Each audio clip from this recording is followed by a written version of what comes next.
Leader படத்தில் இந்த மிஸ்டேக்கை note பண்ணீங்களா? வில்லன் பண்ண வேண்டியதை வேற யாரோ பண்ணுறாங்க.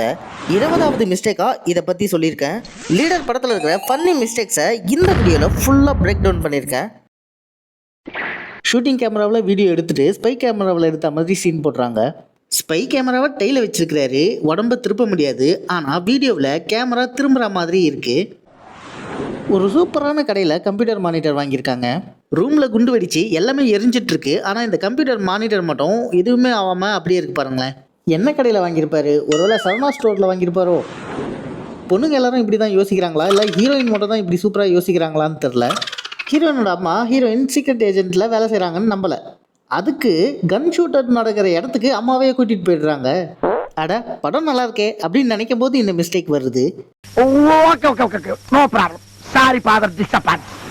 டைரக்டருக்கு ஜாக்கி சான் அட்வென்ச்சர்ஸ் பொம்மை படம் ரொம்ப பிடிக்கும் போல. எதிர்க்க துப்பாக்கியை வச்சுக்கிட்டு சண்டை போட்டுட்டு இருக்காங்க. இவர் மொபைல் எடுத்து ஃபோன் பேசுகிறாரு. இவர் ஜாக்கி சான் இல்லையே, ஸோ சுட்டுட்டாங்க. எந்த ஸ்கூல்லையாவது பசங்க விளையாடுற ஊஞ்சலில் லைட்டு கட்டுவாங்களா? இங்கே பாருங்க, ஊஞ்சல் ஆடுறாங்க, அதுக்கு மேலே லைட்டு கட்டி வச்சுருக்காங்க. கண்டிப்பாக இது ஷூட்டிங் எடுக்கிறதுக்காக யூஸ் பண்ணுற லைட் தான். கிளைமேக்ஸில் வில்லனை நம்ம ஆள் எட்டி உதச்சிருப்பாரு. வில்லன் பறந்து போய் விழுந்திருப்பானே அப்படின்னு நீங்கள் நினைப்பீங்க. அங்கே தான் எடிட்டர் சம்பவம் பண்ணியிருக்காரு. வில்லன் மொல்லமாக பறந்து போவார். ஹீரோ கன் எடுத்து சுடுற வரைக்கும் அவர் பறந்துக்கிட்டே இருப்பார். பாலை குடிச்சிட்டு வாயை துடைக்கலாம், ஆனால் வாயை துடைச்சிட்டு பாலை குடிக்கலாமா? இங்கே ஹீரோயின் பொண்ணை பார்த்து அவங்க பேரை சொல்லி கத்தி கூப்பிடுறாங்க. ஆனால் ஹீரோயினை காட்டும்போது அப்போ தான் அவங்க பொண்ணை பார்க்குற மாதிரி ரியாக்ஷன் கொடுக்குறாங்க. அப்போ தான் அவங்க பொண்ணை பார்க்குறாங்கன்னா அதுக்கு முன்னாடி ஏன் பேர் சொல்லி கத்தணும்? ஏன்பா, அது பாமா இல்லை தீபாவளி பட்டாசா? ஜிப்பை திறந்தவொடனே பாம் வெடிச்சிடணும். ஆனால் ஜிப்பை திறந்தவொடனே எரியுது, அதுக்கப்புறம் தான் வெடியுது.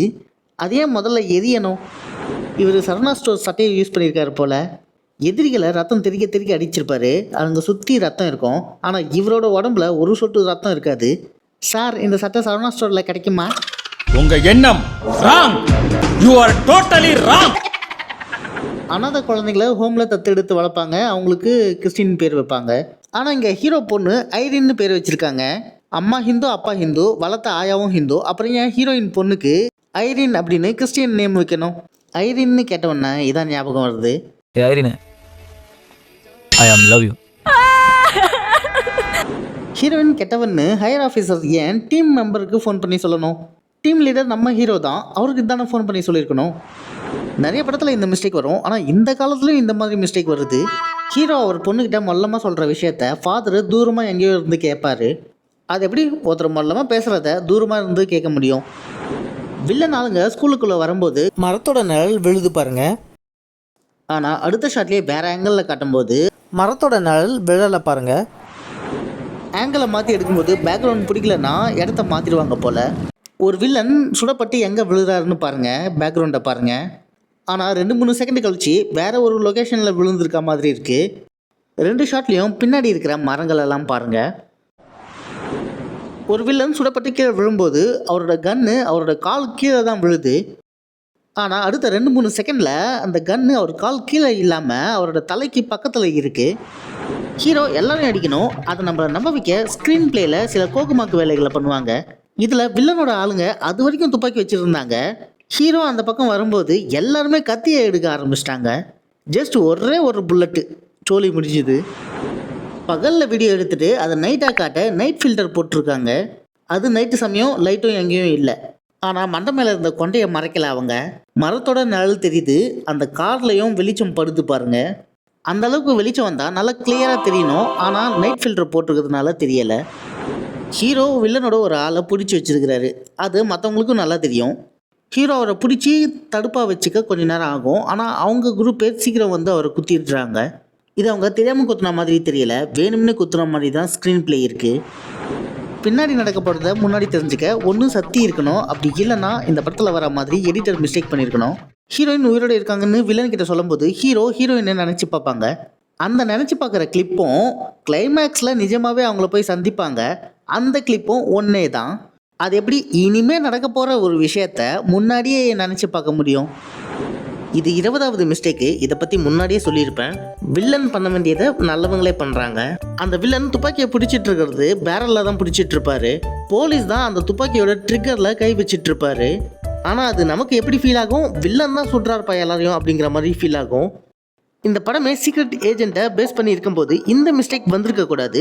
இதை நான் உங்களுக்கு 36வதா கடைசியாக சொல்கிறேன். டப்பிங்கில் ஏகப்பட்ட மிஸ்டேக் பண்ணியிருக்காங்க.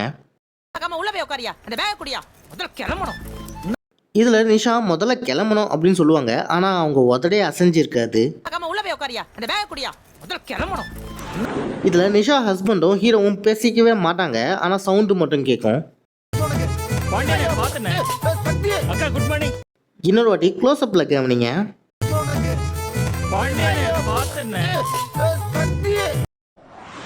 ஷியாம் இதில் பேசுகிறாருல, சவுண்டு வரும், ஆனால் அவரோட உதடு அசைஞ்சிருக்காது. நீ சொல்லுங்க. நீ சொல்லுங்க. நீ சொல்லுங்க. இவருக்கு இன்னைக்கு சமைக்கணுமா இல்லை நாளைக்கு சமைக்கணுமா? அவர் கட் பண்ணுறத பாருங்களேன், எவ்வளோ ஸ்லோவாக கட் பண்ணுறாரு பாருங்களேன். என்னமாடா நீ? இந்த பறவைங்களுக்கு ஷூட்டிங் எடுக்கிறாங்கலாம் தெரியாது. அடுத்த ஷாட்டில் வேறு இடத்துல இருக்கிறாங்க, மறுபடியும் அடுத்த ஷாட்டில் முன்னாடி எங்கே இருந்தாங்களோ அங்கேயே இருக்காங்க. எடிட்டர் வேறு ஒரு சமயத்தில் எடுத்ததை நடுவில் கலந்து விட்டார். ஹீரோவோட ஃபேக் ஆதார் கார்டு கீழே விழும்போது அதோட பொசிஷன் எப்படி இருக்குன்னு பாருங்கள். ஆனால் சில செகண்ட்ஸில் ஆண்ட்ரியா ஃபோட்டோ எடுக்கும்போது அதோட பொசிஷன் மாறி இருக்கு. ஹீரோயின் கீழே விழுந்திருக்காங்களே, அவங்களோட பொசிஷன் அடுத்த ஷாட்டில் மாறப்போகுது. இவங்க எந்த இடத்துல இருக்காங்கன்னு தெரிஞ்சுக்க அந்த விரிசலெல்லாம் நோட் பண்ணிக்கோங்க. அப்படியே அடுத்த ஷாட்டில் பார்த்தீங்கன்னா இங்கே இருந்தவங்க இங்கே இருப்பாங்க. ஃபைட்டரு ஹீரோவை அடிக்கிறது ஹீரோ மேலே பட்டே இருக்காது. உங்களுக்கும் தெரியும் அடிக்க மாட்டாங்கன்னு, ஆனால் அதை க்ளோஸ்அப்பில் ஸ்லோ மோஷனில் பார்த்துருக்கீங்களா?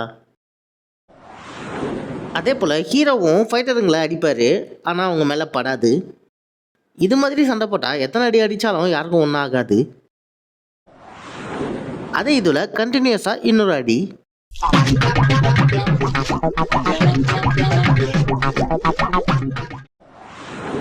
அந்த mechanic shop owner VTV Ganesh ஓவராக ஹீரோவுக்கு சப்போர்ட் பண்ணுறாரு. யார் அவர்? யாருன்னே தெரியாத ஹீரோவுக்கு அவ்வளோ சப்போர்ட் பண்ணுறாரு. அந்த கண்டெய்னரில் வெடிக்கிற பொருள் இருக்குன்னு தெரியும். வெடிக்கிற பொருள் கதவு திறந்து வச்சுருந்தா வண்டி ஓட்டும்போது படப்படன்னு பட்டு தீப்பொறி உண்டாகி வெடிச்சிடும்னு தெரியாதா?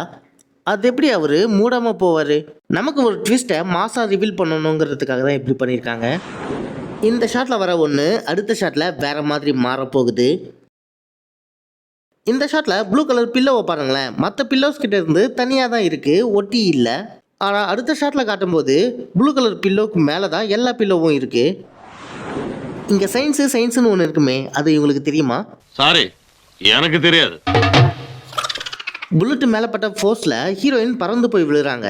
புல்லட்டு அவ்வளோ ஃபோர்ஸாக இருந்திருந்தா உடம்புல பட்டு பின்னாடி வந்திருக்கணும், இல்லை உடலே செதறி போயிருக்கணும். ஆனால் பறந்து போயெல்லாம் விழ மாட்டாங்க.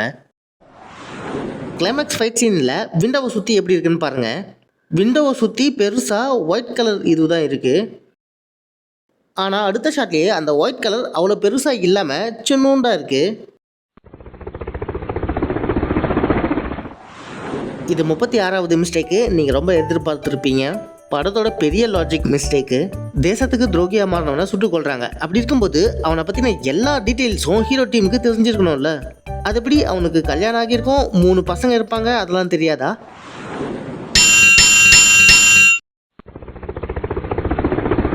ஓகே ஆடியன்ஸ், அடுத்த வீடியோவில் ஹல்க் படத்துலேருந்து மிஸ்டேக்கை போட போகிறேன்.